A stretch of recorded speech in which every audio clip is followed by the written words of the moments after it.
আসসালামু আলাইকুম রহমতুল্লাহ। আজকে আমরা আলোচনা করব সফরে কিভাবে নামাজ পড়তে হয়। সলাতুল কসর অর্থাৎ কসরের নামাজ সম্পর্কে আমরা আলোচনা করব। এই আলোচনায় প্রথমে আমাদের আসতে হয় শরী সফর, অর্থাৎ একটা লোক চুরি জাকাতি উদ্দেশ্যে নয়, নিজের কোনো ব্যবসা বাণিজ্য বা ধর্মীয় শিক্ষা জ্ঞানের উদ্দেশ্যে, অর্থাৎ শরী সফর, যে সফরটাকে শরিয়াতে বৈধ দেওয়া হয়েছে। এই শরী সফরে একজন মানুষ নামাজ কসর করে পড়তে পারবে, অর্থাৎ সংক্ষিপ্ত নামাজ। কসর মানে সংক্ষিপ্ত করা। এখন এই শরী সফরে একটা মানুষ কতদূর সফর করার নিয়ত করলে মুসাফির হবে, এটা আমরা আগে বলছি। শরী সফরে একটা মানুষ 3 দিনের দূরত্বে যদি সফর করার নিয়ত করে ঘর থেকে বের হয়, তখন সে নিজের মহল্লা থেকে বের হওয়ার পরই সে কসর নামাজ পড়তে পারবে। 3 দিনের সফর, এটাকে 3 মঞ্জিল বলা হয়। সে 3 মঞ্জিল যদি সফর করে, এখন এই মঞ্জিলের দূরত্ব কত? তো এটা শরিয়াতের বিধান হলো 16 মাইলে 1 মঞ্জিল। 3 মঞ্জিলে 3 × 48 মাইল। এই 48 মাইল দূরত্বে যদি একটা মানুষ সফর করার নিয়ত করে, তো সেই পথে বা যেখানে যে সে যেখানে থাকবে সেখানে যদি 15 দিনের কম সময় থাকার সে নিয়াত করে, তাহলেও তার নামাজ কসর হবে। আর যেখানে যাবে সেখানে যদি সে 15 দিন থেকে উপরে থাকবে, এরকম স্থায়ীভাবে 15 দিনের বেশি থাকার যদি সে নিয়াত করে, তাহলে সেখানে গন্তব্যস্থলে যাওয়ার পরে তার নামাজ আর কসর হবে না। এইভাবে যে গন্তব্যস্থলে সে গেল, কোনো মানুষ যদি এমন শহরে যায় যে এই শহরে তার শ্বশুরবাড়ি আছে, তাহলে সেখানেও তার নামাজ কসর হবে না। এখানে হযরত ওসমান গনি রাদিয়াল্লাহু তাআলা থেকে হাদিস আছে, মান তাহাল্লা বিল মদিনাতে ফালিউসাল্লি সালাতাল মুকিম। হযরত ওসমান গনি রাদিয়াল্লাহু তাআলা বলেন, যে শহরে কারো শ্বশুরবাড়ি আছে, সেই শহরে উপনীত হলে সে মুকিমের নামাজ পড়বে। অর্থাৎ সে ওই বাড়িতে না গেলেও ওই শহরে যেহেতু তার শ্বশুরবাড়ি আছে এবং এখানে তার একটা স্থায়ী মানে ফরাজ সম্পত্তির যে বন্টনের হিসেবে যে এখানে একটা লেনদেন আছে, তো এই জন্য ওইটাকে বলা হয় যে তার এটা নিজের বাড়ির মতো। নিজ গ্রামে নিজ মহল্লায় যখন গেলে একটা মুসাফির থাকে না, এরকম এমন কোনো শহরে উপনীত হলে যে এই শহরে তার শ্বশুরবাড়ি আছে, তো সেখানে সে মুসাফির থাকবে না। আর 15 দিন থেকে ঊর্ধ্বে অবস্থান করার নিয়ত করলে সে মুসাফির থাকবে না। কেউ যদি মনে করে যে আমি 2-1 দিন পর যাব, সে কসরে নামাজ পড়ছে, এরকম 2-1 দিন পর যাব করে 15 দিনে তার যাওয়া হয় নাই, কিন্তু সে ওই 15 দিন থাকার নিয়ত করতে পারে না। মনে করছে 2-1 দিন পর যাব, আমার কাজ কালকে হয়ে যায়, পরশু কাজ হয়ে যাবে, হচ্ছে না। এভাবে যদি সে 15 দিনের বেশি অবস্থান করে, কিন্তু সে এটা নিয়ত করতে পারে নাই যে আমি 15 দিন বা তার মধ্যে থাকবো, মনে করছে 2-1 দিন পর যাব, 2-1 দিন পর যাব, কিন্তু কাজ হয় না, যেতে পারে না। এরকম অবস্থায় যদি কেউ 15 দিনের বেশিও থাকে, তবুও সে কসর নামাজ পড়বে, সে মুসাফির হবে না। আর এই কসর নামাজের বিষয়টা হলো, যদি সে ব্যক্তিগতভাবে নিজে নামাজ পড়ে অথবা ইমামতি করে, সে যদি অন্য জামাতে নামাজ পড়ে মসজিদে কোনো শহরের, তাহলে সেখানে ইমামের পিছনে সে নামাজ পড়বে পুরো নামাজ, সেখানে আর কসরের প্রসঙ্গ থাকবে না।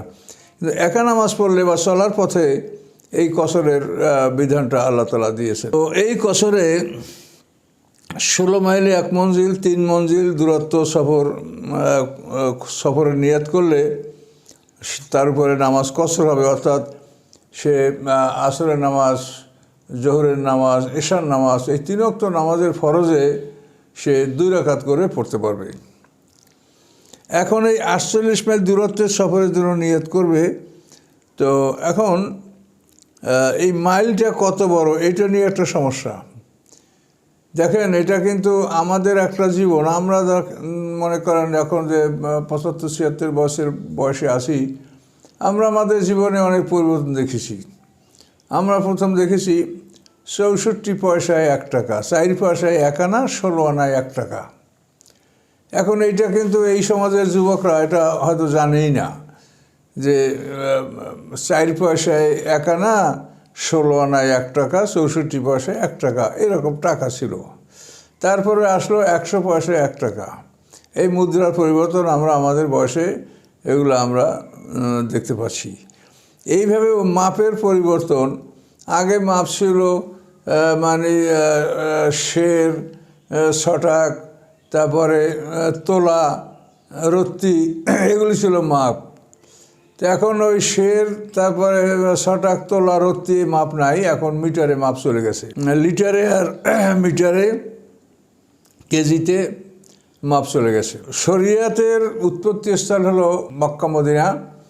তো এখান থেকেই শরিয়াত চূড়ান্ত হয়েছে, আল্লাহ রসুল চূড়ান্ত ঘোষণা পেয়েছেন। তো এখানে যে 48 মাইল মুসাফির হবে, এই মাইলটা হলো আল্লাহ রসুলের দাদা, পরদাদা হাশিম, অর্থাৎ আব্দুল মুত্তালিবের পিতা যে হাশিম, আল্লাহ রসুলের দাদা আব্দুল মুত্তালিব, তার পিতা যে হাশিম, তো এই হাশিমের প্রবর্তিত মাইল হচ্ছে আরাবিয়ান মাইল, এবং সেই মাইলটা হচ্ছে 40,000 গজে মাইল, অথবা 12,000 কদমে 1 মাইল। তো এখন এই 12,000 কদমে মাইল বা 40,000 গজে মাইল, এই মাইলের 16 মাইলে 1 মঞ্জিল। কিন্তু আমরা যেহেতু এই সমাজে আসি, আমরা ছোটোবেলায় দেখছি কি 1760 গজে মাইল। এখন আমরা দেখি 1000 মিটারে 1 কিলোমিটার, এইভাবে দূরত্ব মাপা হচ্ছে। এখন আর মাইলের কথা কেউ বলছে না। তো এই জন্য যে শরিয়াত যখন একটা বিষয়ে সিদ্ধান্ত নিয়েছে, তখন সেই সময় সমাজের অবস্থা কী ছিল এবং সেইখানে মাইলটা কেমন, মাপটা কেমন ছিল, এটা আমাদের জানতে হবে। তো এটা আমরা জানতে পারছি, এটা আপনারা নিজেরাও দেখতে পারবেন। সূরা নিসার 101 নম্বর আয়াত দেখেন, ওয়াইজা জরাবতুম ফিল আরদি ফালাইসা আলাইকুম জুনাহুন আন তাকসুরু মিনাস সালাওয়াতি ইন খিফতুম আইয়াফতিনাকুমুল্লাযী কাফারু ইন্নাল কাফিরিনা কানু লাকুম আদুওয়াম মুবিনা। সূরা নিসার 101 নম্বর আয়াত। এখানে আল্লাহ বলেন, যখন তোমার পৃথিবীতে ভ্রমণ করবে, তখন তোমাদের নামাজ সংক্ষিপ্ত করায় কোনো অপরাধ হবে না, যদি তোমরা মনে করো যে শত্রুরা তোমাদেরকে বিপদে ফেলবে। এ আয়াত সূরা নিসার 101 নম্বর আয়াত। এ আয়াতে আপনারা জালালাইন শরীফে আয়াতের ব্যাখ্যায় হাসিয়ে আপনারা দেখতে পাবেন যে মাইল যে বলা হয়, সেই মাইলটা হলো হাশেমের প্রবর্তিত মাইল, 4000 গজে মাইল অথবা 12,000 কদমে মাইল। তো এই 12,000 কদমে বা 4000 গজে মাইল, এই মাইলের 16 মাইলে 1 মঞ্জিল। আর এটা আসলেই বিবেকসম্মত কথা যে একটা লোক দিবারাত্রিতে সফর হবে, সে মুসাফির। তো এতে তো একটা লোক মাত্র 16 মাইল চলবে, আমাদের এই খ্রিস্টান মেলের 16 মাইল, এটা অবশ্যই না। একটা মানুষ চললে সে তো অনেক বেশি চলবে। একটা মানুষ স্বাভাবিকভাবে যদি দিবারাত্রি সফর করে, 8 ঘন্টা বিশ্রাম করে, 24 ঘন্টা 16 ঘন্টা যদি চলে, তাহলে সে 16 দুগুণে 32 মাইল বা 3240 মাইল একদিনে একটা লোক পার হয়ে যাবে। তো এই জন্য মাইলটা হচ্ছে আরাবিয়ান মাইল, এটা হাশেমের প্রবর্তিত মাইল, আল্লাহ রসুলের পরদাদা, আল্লাহ রসুলের পিতার নাম আবদুল্লাহ, আব্দুল পিতা আব্দুল মুত্তালিব, আব্দুল মুত্তালিবের পিতা হাশেম। এই হাশেমের প্রবর্তিত মাইল এটা হচ্ছে শরী মাইল। এই মাইলের অর্থাৎ 4000 গজের মাইলের 16 মাইলে 1 মঞ্জিল, এবং তার 348 মাইলে একজন মানুষ মুসাফির হবে। তাহলে 48 কথাটা কিন্তু ঠিক আছে, কিন্তু মাইলের মাপটা ব্যবধান হয়ে গেছে। ওই সময় আরাবিয়ান যে মাইল, এই মাইলটা হয়তো খ্রিস্টান জগতে ওভাবে প্রচলিত ছিল না। তো আরাবিয়ান মাইলের উপরে এই শরিয়াতের বিধান আসছে। তো এখানে আমরা এটা লক্ষ্য করে দেখবো, আমরা হিসাব করে বের করে নেব। এটা খুবই সোজা, আপনি হিসাব করে বের করেন যে 4000 গজে যদি মাইল হয়, তাহলে 16 মাইলে বর্তমান মাইলের কত মাইল হয়, বা বর্তমান কিলোমিটারের কত কিলো হয়, এরকম হিসাব করে আপনি 348 মাইলের দূরত্বে গেলে আপনি মুসাফির হবেন। এই অবস্থায় শরিয়াতে আপনার রোজা ভঙ্গ করতে পারেন। রোজা ভঙ্গ করলে পরে সে কাজা করতে হবে, আর নামাজ আপনাকে কসর করতে হবে, ওই কসরই আপনার ঠিক। এবং এই কসরের মশলা হলো যে আপনি সফরের সময় যদি আপনার নামাজ কাজা হয়ে থাকে, যে ওই সময় আপনি নামাজ পড়তেই পারেন নাই, তাহলে যখন আপনি বাড়িতে ফিরে আসবেন, তখন ওই নামাজটা সফরের নামাজই কাজা করবেন। অর্থাৎ জোহর পড়তে পারেন নাই, মুসাফির অবস্থায় ছিলেন, এখন আপনি বাড়ি আসছেন বা যেখানে যাবেন সেখানে গিয়ে আপনি 15 দিন বা ততোধিক দিন থাকার নিয়ত করেছেন। এমতো অবস্থায় আপনি ওই যে সফরে আপনি জোহরের নামাজ পড়তে পারেন নাই, আসর পড়তে পারেন নাই মনে করেন, তাহলে ওই নামাজটা আপনাকে 2 রাকাত করেই আদায় করতে হবে। সফরের নামাজ যদি বাড়িতে আদায় করেন তো সফরের নামাজই আদায় করতে হবে। আর বাড়িতে যদি কোনো নামাজ কাজা হয়ে যায়, সেই নামাজ যদি আপনি সফরে আদায় করেন তো সে নামাজ আপনাকে পুরো আদায় করতে হবে। কথাটা বুঝে নেন। আপনি বাড়িতে বসিয়া মুকিম অবস্থা আপনার নামাজ কাজা হয়েছিল, কিন্তু আপনি সফরে গেছেন, হয়তো গন্তব্যস্থলে পৌঁছেছেন বা নিরাপদে আছেন, এখন আপনি 2-3 দিন থাকবেন কোনো সম্পূর্ণ নিরাপদে। এখন মনে পড়ছে বাড়িতে বসে আমার এই নামাজ কাজা ছিল, এই নামাজটা আমি কাজা করে নেই, অথচ আপনি সফরে আছেন। তো এই বাড়ির নামাজ যদি কাজা করেন, সফরে থাকা অবস্থায়ও সেই নামাজটা পুরাই পড়তে হবে। আবার সফরে যদি কোনো নামাজ কাজা হয়ে যায়, সেটা যদি আপনি বাড়িতে বসে আদায় করেন তো সেখানে আপনি সফরের নামাজই আদায় করবেন। তো এই সফরের নামাজের ব্যাপারে কোরআনে যেটা বলা আছে যে এনখেপ্তুম আইয়াফতানাকুমুল্লাযিনা কাফারু, যে তোমরা নামাজ সংক্ষেপ করবে যদি কাফেররা তোমাদেরকে বিপদে ফেলে। এই আয়াতের তাফসিরে বলা হয়েছে যে কাফেররা বিপদে ফেলবে এরকম সম্ভাবনা থাকলে তুমি নামাজ অল্প পড়ো, 2 রাকাত পড়ো, না পারলে 1 রাকাত পড়ো, দাঁড়াইয়ে দাঁড়াইয়ে পড়ো, হাঁটা অবস্থায় পড়ো, যেদিকে মুখ ফেরানো সম্ভব সেদিকে মুখ ফিরিয়ে নামাজ পড়ো। এভাবে সম্পূর্ণ সুযোগ সুবিধা আল্লাহ দিয়েছেন, এই শরীয়তে কোনো জটিলতা রাখেন নেই। তো এখন কোরআনে সূরা নিসার 101 নম্বর আয়াত ছাড়া অন্য কোনো আয়াতে সফরের নামাজ সম্পর্কে উল্লেখ নেই। একই আয়াতে সালাতুল খাউফ আর এবং সফরের নামাজ এটা একই আয়াতে বলা হয়েছে, এর আলাদা কোনো আয়াত নাই। এজন্য বর্তমান যুগে যারা তাফসির করে বেড়ান তারা অনেকেই বলেন যে সফরে নামাজ কসর করতে হবে, সেখানে আল্লাহ শর্ত লাগিয়েছেন যে এনখেপ্তুম আইয়াফতানাকুমুল্লাযিনা কাফারু, কাফেররা তোমাদেরকে বিপদে ফেলবে, তোমাদেরকে শাস্তি দেওয়ার সুযোগ পাবে, এই ভয় থাকলে তোমরা নামাজ সংক্ষিপ্ত করবে। কাজেই নির্ভয়ে সফর করলে তো সেখানে কসর হবে না। এটা কিন্তু বর্তমানে অনেক আধুনিক তাফসিরকারকরা যারা কোরআনে যা আছে এটা দেখেই বলেন, তারা এরকম বলতে। এই জন্য আমি আপনাদেরকে একটা কথা স্মরণ করাই দিয়েছি, আবারও দিচ্ছি, যে কোরআন কিন্তু মানুষের লেখা বই না, এটা আসমানি কেতাব, এটা আলাদা বৈশিষ্ট্য আছে। এবং এই কেতাবের প্রশিক্ষণের জন্য দুনিয়ার কোনো সেই মানুষ এটার জন্য প্রশিক্ষক বা শিক্ষক হতে পারে না। এই কোরআন বা যে কোনো আসমানি কেতাবের শিক্ষক কিন্তু আল্লাহর পক্ষ থেকে নিয়োজিত হয়ে থাকেন। যেমন কোরআনের জন্য শিক্ষক নিয়োগ করা হয়েছে মুহাম্মদ সাল্লাল্লাহু আলাইহি ওয়াসাল্লামকে, তিনি কোরআনের শিক্ষক, এবং তিনি এমন একজন শিক্ষক যে পৃথিবীর শ্রেষ্ঠ জ্ঞানী, এটা প্রমাণিত, তিনি পৃথিবীর শ্রেষ্ঠ জ্ঞানী, অথচ তার কোনো একাডেমিক কোয়ালিফিকেশন নাই, তিনি কোনো স্কুল মাদ্রাসায় পড়াশোনা করেন নাই, অথচ তিনি বিশ্বের শ্রেষ্ঠ জ্ঞানী, তাকে জ্ঞান দিয়েছেন আল্লাহ তাআলা। আর রহমান আল্লামাল কোরআন, রহমান তাকে কোরআন শিখিয়েছেন।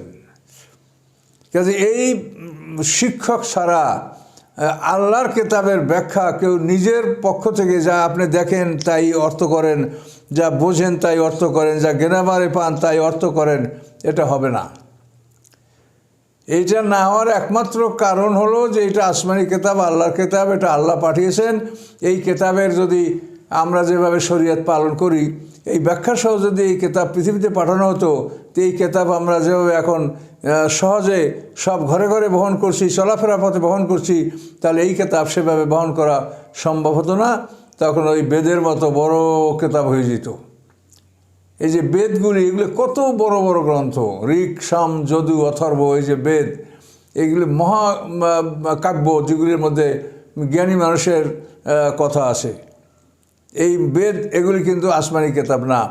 আসমানি কেতাব একটা বৈশিষ্ট্য থাকে, সেটা হলো যে আসমানি কেতাব এরকম হবে যে একটা মানুষ এই কেতাবটা তার জীবনে আয়ত্ত করতে পারবে, একটা মানুষ তার জীবনে এই কেতাবটা আয়ত্ত করতে সক্ষম হবে। এই কেতাবটা এরকম সংক্ষিপ্ত হবে যে এই কেতাবটা খুব বড় হবে না, যাতে একটা মানুষ তার একটা জীবনে আয়ত্ত করতে পারে না। একজন নবী রাসূল যে বয়স, সেই বয়সের মধ্যে এই কেতাবটা তার সম্পূর্ণ প্রচার করা তার উপরে ফরজ থাকে। এখন এই কেতাব যদি লক্ষ লক্ষ আয়াতের বিশিষ্ট কেতাব হয়, তাহলে নবী রাসূলদের কাছে একটা জীবনে এটা শেষ পর্যন্ত তারা কোরআনের প্রচার করতে পারবেন না। এই জন্য যে কোনো আসমানি কেতাব হয় এটা লিমিটেড, একটা মানুষের জীবনে যে আয়ত্ত করা সম্ভব এই পরিমাণ একটা কনসাইজ ওয়েতে, একটা সংক্ষিপ্ত আকারে আসমানি কেতাবগুলি হয়ে থাকে, এটা আপনাকে জানতে হবে। এই জন্য আসমানি কেতাবের বৈশিষ্ট্য এটা যে এই কেতাবটা খুব বড় হবে না এবং খুব ছোট হবে না। তারপরে এই কেতাবের যে বিষয়গুলো মানুষের কাছে অস্পষ্ট থাকবে, যেটা এখানে লেখা হয় নাই সেইটা এই কিতাবের যে প্রশিক্ষক, যে উস্তাদ, যাকে এই কিতাব প্রচারের জন্য দায়িত্ব দেওয়া হয়েছে, তাকে সেটা বুঝিয়ে দেওয়া হয়েছে। এই জন্য আল্লাহ বলছেন লা তুহাররিক বিলিসানিকা লিতা'জালা বিহি ইন্না আলাইনা জামাহু কুরআনা। জিবরিল আমিনের সাথে সাথে আপনি কোরআন পড়ার চেষ্টা করবেন না। ওয়ালা তাজআল বিল কুরআনি মিন ক্বাবলি আন ইউযা ইলাইকা ওয়াহয়ুহু। আল্লাহ বলেন ওইটা পূর্ণাঙ্গ আপনাকে দান না করা পর্যন্ত, মানে জিবরিল আমিনের পাঠ শেষ না হওয়া পর্যন্ত আপনি কোরআন শেখার জন্য আপনি ব্যস্ত হবেন না। ইন্না আলাইনা জামাহু কুরআনা, আল্লাহ বলেন আমার দায়িত্ব কোরআন আপনার অন্তরে এনগ্রেভ করে দেওয়া, জমা করে দেওয়া এবং আপনাকে পড়িয়ে দেওয়া, এটার দায়িত্ব আমার। সুম্মা ইন্না আলাইনা বায়ানা, এরপরে আমার দায়িত্ব রয়েছে এটাকে বয়ান করে দেওয়া, অর্থাৎ যে বিষয়গুলি সংক্ষিপ্ত আকারে বলা হয়েছে এটা আমি আপনাকে বুঝাই দেবো, বয়ান করে দেবো। এই আল্লাহর বয়ানটাই হচ্ছে ওহি গায়রে মাতলু, এটা ওহি, যেহেতু আল্লাহ বলছেন আমি বয়ান করে দেবো। আর কোরআন যেটা, এটা হচ্ছে ওহি মাতলু, যেটা নামাজে তেলাওয়াত করা হয়। আর গায়রে মাতলু যেটা, এটা নামাজে তেলাওয়াত করা হয় না, এটা আল্লাহর পক্ষ থেকে ওহি দুই প্রকার। সমস্ত মুহাদ্দিসিন যেভাবে একমত যে ওহি হলো দুই প্রকার, ওহি মাতলু এর গায়ের মাতলু। ওহি মাতলু হচ্ছে কোরআন, গায়ের মাতলু হচ্ছে হাদিস। তাহলে হাদিস সবসময় কোরআনের ব্যাখ্যা, এবং কখনোই হাদিস কোরআনের বিপক্ষে যাবে না, কোরআনের সাথে মানে মানে সাংঘর্ষিক হবে না। তো এই জন্য যেহেতু বলা আছে যে সুম্মা ইন্না আলাইনা বায়ানা, এরপরে আমি বয়ান আপনাকে দিব। এই বয়ান দেখেন, নামাজের বিষয়টা সবচাইতে ইবাদতের মধ্যে কঠিন ইবাদত হচ্ছে নামাজ। এর মশলাগুলি মনে হয় যে আমরা সারা জীবন শিখে শিখেও আমরা নামাজের মশলাগুলি আমরা চূড়ান্তে দিয়ে পুষতে পারি না। এর মধ্যে এমন জটিল মশলা মাসাইল নামাজের মধ্যে রয়েছে। তো এই জন্য এই বিষয়গুলি ওস্তাদের কাছ থেকেই শিখতে হবে, ওস্তাদের কাছ থেকেই জানতে হবে। নামাজে এমন একটা অবস্থা আছে যে অবস্থায় একজন মুক্তাদির, মানে ইমামের উজু নষ্ট হলে মুক্তাদি নামাজরত আছে, মুক্তাদিরও নামাজ নষ্ট হয়ে যাবে। অথচ মুক্তাদির উজু আছে কিন্তু ইমামের উজু গেছে, তাতে মুক্তাদিরও নামাজ যাবে, এরকম একটা নামাজের অবস্থা আছে। এই অবস্থাটা আপনাকে বলছি। নামাজে আমরা যারা জামাতে নামাজ পড়ি এদের তিনটে অবস্থা। একটা হলো মুদরেক, একটা হলো মাসবুক, আর একটা হলো লাহেক। মুদরেক হলো যে পুরো নামাজটা জামাতের সহিত ইমামের পিছিয়ে পড়ে, শুরু থেকে শেষ পর্যন্ত নামাজ ইমামের সাথে পড়লো, সালাম ফিরান পর্যন্ত সে নামাজ পড়লো। তো এই জন্য এ হলো মুদরেক, অর্থাৎ নামাজ শেষে পাইল। আচ্ছা, আর মাসবুক হলো যে কিছু নামাজ তার থেকে আগে অতিক্রম করে গেছে। সাবাকা শব্দের অর্থ আগে চলে যাওয়া, অর্থাৎ মাসবুক মানে সে কিছু নামাজ তার আগে পার হয়ে গেছে। আপনি এক রাকাত পান নাই বা দু রাকাত পান নাই, এটা হলো মাসবুক। এই মাসবুক যে হবে সে সালাম ফিরানোর পরে নিজ দায়িত্বে নামাজ পড়ে নেবে, যেভাবে নামাজ তার হয়েছে। মনে করেন সে জোহরের নামাজের প্রথম দু রাকাত পায় নেই, সালাম ফিরাবার পরে সে দাঁড়াবে, দাঁড়াইয়া এক রাকাত পড়বে। এই রাকাতে সে ফাতিহার সাথে সূরা মিলিয়ে পড়বে। তারপরে এক রাকাত পরে সে আবার দাঁড়াবে, আবার দাঁড়াইয়া নিয়মিত নামাজ পড়বে, ফাতিহার সাথে সূরা মিলিয়ে পড়বে। এবং এভাবে দুই রাকাত পড়া হয়ে গেলে বসে তাহিয়াতু দুরূদ সালাম পড়ে সে নামাজে সালাম ফিরবে। এটা হলো মাসবুকের নিয়ম। তো এই জন্য মাসবুক যখন নামাজে দাঁড়াবে তখন সে মনে করবে যে আমি আমার নিজের নামাজ পড়ছি। অর্থাৎ মনে করেন কেউ 3 রাকাত পাইল না, জোহরের 4 রাকাতে 3 রাকাত পায় নাই, আর সে কী করবে? সে দাঁড়াইয়ে উঠা, মানে সে যখন সালাম ফিরাবে তখন সে দাঁড়াবে, দাঁড়াইয়া সে এক রাকাত পড়বে, এই রাকাতের সাথে সে ফাতিহার সাথে সূরা মিলিয়ে পড়বে, পড়ে সে বসবে। যেহেতু সে 3 রাকাত সে নামাজ পায়নি, এখন এক রাকাত পড়েই সে বসবে, মনে হবে যেন সে প্রথম থেকে নামাজ শুরু করছে। তো এক রাকাত পড়ে সে বসবে এবং এই রাকাতে ফাতিহার সাথে কেরাত মিলাবে, বসে আত্মায়িত পড়বে, পড়ে দাঁড়াবে। দাঁড়াবে পরে এবার সে সূরা ফাতিহা পড়বে, ফাতিহার সাথে সূরা মিলিয়ে পড়বে, এক রাকাত নামাজ পড়বে, পরে এবার সে বসবে না, এবার সে দাঁড়িয়ে যাবে। এভাবে দাঁড়া যাওয়ার পরে এবার দ্বিতীয় রাকাতে সে শুধু ফাতিহা পড়বে, ফাতিহার সাথে সূরা মেলাবে না, এইভাবে তৃতীয় রাকাত শেষ করে সে বসে নামাজ এর সালাম ফিরাবে।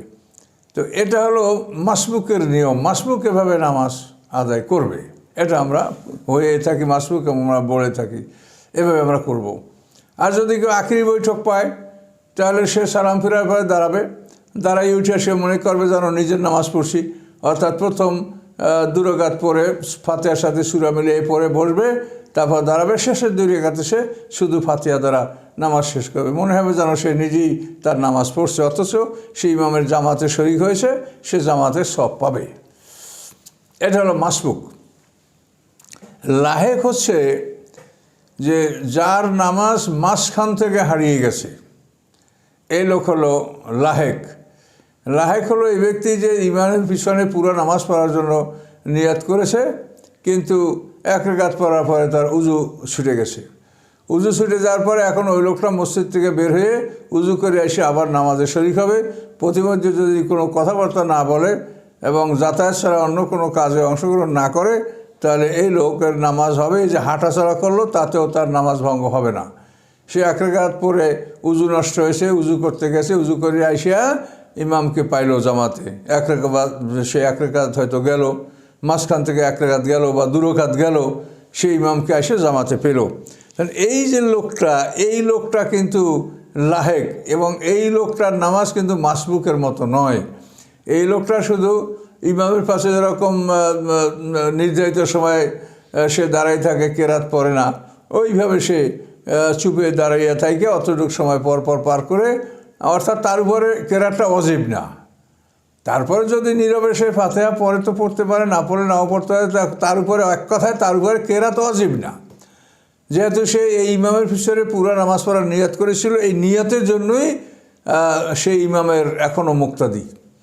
এখন ইমাম সালাম ফিরিয়েছেন, এই লাহেক ব্যক্তি তার পিছনে সে তার নামাজ আদায় করছে, কিন্তু এই অবস্থাটায় ধরে নিতে হবে শরীয়তের মসলা যে এই লাহেক ব্যক্তি সে এখনও ইমামেরই মুক্তাদি, নামাজ শেষ না হওয়া পর্যন্ত সে ইমামেরই মুক্তাদি। কাজেই এই সময় লাহেকের নামাজ চলছে, এমন সময় যদি ইমামের উজু নষ্ট হয়, তাহলে এই লাহেক ব্যক্তির নামাজটাও নষ্ট হয়ে যাবে। যেহেতু শরীয়তের বিধান হলো যে লাহেক সে ইমামের নামাজ শেষ না করা পর্যন্ত সে যে নিয়াত করেছিল এই ইমামের পিছিয়ে পুরো নামাজ পড়ার জন্য, এবং প্রথম থেকে সে নামাজ হারায় নাই, মাঝখানে নামাজ হারিয়েছে, এই জন্য এর মাঝখানে নামাজ সে পড়বে, সে মনে করা হবে সে ইমামের দায়িত্বেই আসে, এবং ইমামের উজু গেলে এই লোকটার উজু যাবে, মানে এই লোকটার নামাজ হবে না, উজু যাবে না, এই লোকটার নামাজ নষ্ট হয়ে যাবে, তাকে নামাজ প্রথম থেকেই পুরো নামাজ পড়তে হবে। তাহলে এখন এই যে নামাজের জটিল জটিল মশলাগুলি, এগুলি নামাজে কখন কি নামাজে শুরু হয়ে যায়, এগুলা কিন্তু মুশকিল। দেখেন, নামাজের জটিলতার সৃষ্টি হয়ে যেতে পারে যে নামাজে একজন ইমাম প্রথম বৈঠকে আত্মীয়ত শেষ করে সে দাঁড়াবে অজীব। এখন একটা লোক মনের ভুলে আত্মীয়ত না পড়ে দুরূদ পড়ে ফেলেছে। এখন পরে যদি আত্মীয়ত শেষ করার পরে যদি 19 অক্ষরের বেশি সে পরে কোনো কিছু দোয়া কালাম দুরুদ সালাম, তাহলে তার জন্য সেজদা ওয়াজিব হয়ে যাবে। আর 19 অক্ষরের কম পরিমাণ বা 19 অক্ষর পার হয় নাই এরকম অবস্থায় তার যদি মনে পড়ে যে আমি প্রথম বৈঠকে আসি, আমাকে দাঁড়াতে হবে, তখন সে যদি 19 অক্ষরের কম পাঠ করে দাঁড়ালে তার জন্য সেজদা ওয়াজিব হবে না। কিন্তু 19 অক্ষর পার হয়ে গেলে তারপর যদি মনে পড়ে যে আমি তো প্রথম বৈঠকে আসি, আমি দুরুদ কেন পড়ছি, তাহলে 19 অক্ষর থেকে সামনে বেশি পড়লে তার উপরে সেজদা ওয়াজিব হবে। কিন্তু এই সেজদা যে ওয়াজিব হবে ইমামের উপরে, এটা তো মুক্তাদিরা কেউ জানে না। এই সেজদা যদি মুক্তাদি না দেয়, তার নামাজটা ওয়াজিব তরক হয়ে গেল। এই জন্য ইমাম যারা, তারা দায়িত্বশীল এবং তাদেরকে অত্যন্ত আমানতদারির সাথে নামাজ আদায় করতে হবে। এই ধরনের ভুল হলে সেটা সংশোধন করতে হবে, ইমামকে এটা ঠিক করে নিতে হবে। তো এ ধরনের ভুল ভ্রান্তি মানুষের হতে পারে। আর একটা হতে পারে, যেমন সেজদার আয়াত শুনলে, নামাজের মধ্যে সেজদার আয়াত পাঠ করলে যারা শুনবে তাদের উপরে নামাজের মধ্যেই সেজদায় তেলাওয়াত এটা আদায় করে নেওয়া ওয়াজিব। কিন্তু ইমাম সাহেব কেরাত শুরু করছেন, তখন তারও খেয়াল ছিল না যে এখানে সেজদার আয়াত আসে, তো উনি আর মুক্তাদিরা তো জানে না, বোঝে না। তো ইমাম সাহেব যদি এরকম নামাজের মধ্যে সেজদার আয়াত তার সামনে এসেই যায়, যে শুরু করছে কিরাত, এখন সেজদার আয়াত তার এসে গেছে, কিন্তু সে মুক্তাদিরকে বলে নাই যে আমার সেজদার আয়াতে আছে। তো এ মুক্তাদিরকে বলে নাই। এখন এই সেজদার আয়াতের যে তেলাওয়াতের সেজদা যদি নামাজে ইমাম সাহেব দিতে লাগেন, তো সম্পূর্ণ জামাত এলোমেলো হয়ে যাবে। কেউ রুকু করবে, কেউ সেজদা করবে, যারা ইমামকে দেখে না তারা কি করবে কিছু বুঝবে না, সম্পূর্ণ নামাজ এলোমেলো হয়ে যাবে। তো এখানে মসলা রাখা হয়েছে শরিয়াতে, যে ইমাম যদি দেখে যে এরকম মানে সে কেরাতের মধ্যে সেজদা তেলাওয়াতের সম্মুখীন হয়ে গেছে, তখন ইমাম সে ওই তেলাওয়াত মানে সেজদার তেলাওয়াতের আয়াতটা শেষ করেই সে রুকুতে যাবে, সে সামনে আর পড়বে না। তো এই সেজদার তেলাওয়াত আয়াতের যেখানে থামার চিহ্ন, সেখানে সে ওই পর্যন্ত পাঠ করেই সে রুকুতে চলে যাবে। যদি রুকুতে চলে যায়, রুকু দিবে, তারপর রুকু দিয়ে সেজদায় যাবে, তাহলে এই তেলাওয়াতের সেজদাটা এই রুকু সেজদার মধ্যে তো আদায় হয়ে যাবে, আলাদা এটার জন্য করা লাগবে না। তো এখন ইমাম সাহেবকে জানতে হবে যে ভুলক্রমে সে এমন কেরাত শুরু করেছে যাতে সেজদায় তেলাওয়াত তার চলে আসছে, মুক্তাদিরকে সে বলে নাই। তো এমত অবস্থায় ইমাম ওই মানে তেলাওয়াতের সেজদা যে আয়াতে আছে ওই আয়াতটা পাঠ করা শেষ হয়ে গেলেই সে রুকুতে চলে যাবে। তাহলে কিন্তু এই সেজদাও আদায় হয়ে গেল, জনগণ জানলেও না যে তার উপর একটা তেলাওয়াতের সেজদা ওয়াজিব হয়েছিল। এই ওয়াজিব সেজদাটা কিন্তু ওই সাথে সাথে রুকু করার জন্য এটা তার আদায় হয়ে গেল। কাজে এই জন্য নামাজের মসলা আসলেই জটিল। তো এগুলি যদি আল্লাহ তাআলা কোরআনে ডিটেল দিতেন, তাহলে তো কোরআন এরকম মসলা ডিটেল দিলে কোরআন তো সেই বড় আসমানি কিতাব হয়ে যেত, সেটা মানুষের জন্য বহন করা বা সেটাকে সংরক্ষণ করা, হাফেজদের জন্য মুখস্থ করা, এটা জটিল হয়ে যেত। এই জন্য আল্লাহ রহমান রহিম, তিনি সব কৌশল জানেন, তিনি দয়ালু, তিনি হাকিম, তিনি এভাবে বুঝে শুনেই কোরআনকে তিনি রচনা করেছেন এবং আল্লাহ তাআলা এই কোরআন আমাদেরকে দান করেছেন। এই জন্য কোরআনের সকল বিষয়গুলি ডিটেল বলা হয় নাই, এটা বলা হয়েছে ওস্তাদের কাছ থেকে শিখে নাও। এবং এটা এমন কঠিনভাবে বলা হয়েছে যে মা ইউতির রাসূল ফাকাত আতা আল্লাহ, রাসূলের আনুগত্য যে করলো সেই আল্লাহর আনুগত্য করলো। এটা কত বড় কথা আপনি ভাবিয়ে দেখেন তো। এখানে আল্লাহ তাআলা নিজের কথাটা না বললেন আগেই রাসূলের কথা। মা ইউতির রাসূল ফাকাত আতা আল্লাহ, সূরা নিসার 80 নম্বরে দেখেন যে আল্লাহ বলছেন যে রাসূলের আনুগত্য যে করলো সেই আল্লাহর আনুগত্য করলো। তাহলে আপনাকে এই শিক্ষককে এড়িয়ে, শিক্ষককে বাদ দিয়ে আপনার সামনে কোরআন আসছে, যা বোঝেন তাই বলেন আর মনে করেন যে এইটা কোরআনে আছে, এইটাই হওয়া উচিত। এইরকম লোকগুলি যারা কথা বলছেন তারা কিন্তু নিজেরাও ভুল পথে আছেন এবং সমাজকেও আপনারা ভুলের দিকে আপনারা পরিচালিত করছেন। এজন্য আপনারা আল্লাহর কাছে ক্ষমা চান এবং এটা নিজেরা বোঝেন যে এই বিষয়টা কোরআনের এমন একটা আয়াত আপনি পাবেন না যে আয়াতের উপরে মুহাম্মদ সাল্লাল্লাহু আলাইহি ওয়াসাল্লাম আমল না করে তার মৃত্যু হয়েছে। এই কোরআনে যতগুলিতে আছে এমন একটা আয়াত নাই কোরআনে যে এই আয়াতের উপরে আমল না করে মুহাম্মদ সাল্লাল্লাহু আলাইহি ওয়াসাল্লামের মৃত্যু হয়েছে। কাজে মুহাম্মদ সাল্লাল্লাহু আলাইহি ওয়াসাল্লাম এই সব আয়াতগুলির আমল তিনি কি করেছেন এটা জানতে হলে আপনাকে রাসূলের জীবনী, সাহাবীদের, সিনিয়র সাহাবীদের, সব সাহাবী না, সিনিয়র সাহাবী যাদের কথা কোরআনে বলা আছে, এই সিনিয়র সাহাবীদের জীবনী এবং রাসূলের জীবনী আপনি যদি পড়েন তাহলে আপনি বিষয়টা বুঝতে পারবেন। তো এই জন্য এখানে আমি এই কথাগুলি বলছি এই জন্য যে কসরের নামাজের সাথে আয়াতে দেখা যায় যেখানে ভয়ের কথাটা সংযুক্ত আছে। তো এখন এই ব্যাপারে আপনাদের একটা হাদিস শোনাচ্ছি যে হযরত ওমর রাদিয়াল্লাহু তাআলা আনহুর কাছে ইয়ালি ইবনে উমাইয়া নামক একজন আসে বলে, উনি বলেন কুলতুল উমর ইবনে খাত্তাব, আমি উমর ইবনে খাত্তাবকে জিজ্ঞাসা করলাম যে কোরআনে আল্লাহ বলছেন ইন খিফতুম আইয়াফতানাকুমুল্লাযিনা কাফারু, কাফেররা যদি তোমাদেরকে বিপদে ফেলে তাহলে তোমরা এই সম্ভাবনা থাকলে নামাজ তোমরা কসর করবে। এখন বলেন উনি অকাদ আমানার নাস, এখন তো মানুষ নিরাপদে আছে, মানুষের এরকম কোনো ভয় নাই যে মানুষকে সফর করলে বা চলাফেরা করলে কেউ বাধা দেবে, এরকম তো পরিস্থিতি এখন নাই। মক্কা বিজয় হয়ে গেছে, মুসলমানরা সারা দুনিয়া জয় করছে। হ্যাঁ, তাহলে এখন এই কথা ওমর ফারুককে আমি জিজ্ঞাসা করলাম যে এখন তো ভয় নাই, এখন তো মানুষ নিরাপদে চলে আসছে, তাহলে কী হবে? তো ওমর ফারুক জবাব দিলেন আজিবতু মিম্মা আজিবতা মিনহু, যে তুমি যে জিনিসের ব্যাপারে আশ্চর্যজনিত হয়েছ আমিও এই বিষয়টা নিয়ে আশ্চর্যজনিত হয়েছিলাম। ওমর ফারুক নিজে বলেন যে তুমি যে বিষয়টা ভেবে অবাক হয়েছ আমিও সেই বিষয়টা ভেবে অবাক হয়েছিলাম। যে আসলে তো বলা হয়েছে যে ভয় থাকলে নামাজ কসর করবে। ফাসাল তো রসুল্লাহ সাল্লাম, ওমর ফারুক বলেন তখন আমি এটা বুঝি নাই, আমি রসুল্লাহ সাল্লামকে জিজ্ঞাসা করলাম যে আমরা কি করব, এখন তো আমাদের ভয় কেটে গেছে, এখন তো আমরা নিরাপদ, পৃথিবীর কোনো জায়গায় আমাদের ভয় নাই। তো এটা ওমর ফারুক বলেন আমি রাসূলুল্লাহ সাল্লামকে জিজ্ঞাসা করলাম। তখন আল্লাহ জবাব দিলেন, ফাকলা সদাকাতুন তাসাদ্দাকাল্লাহু বেহা, আল্লাহ বলেন এটা আল্লাহর সদকা, আল্লাহর দান, এই আল্লাহ তাআলা তোমাদেরকে দান করছেন।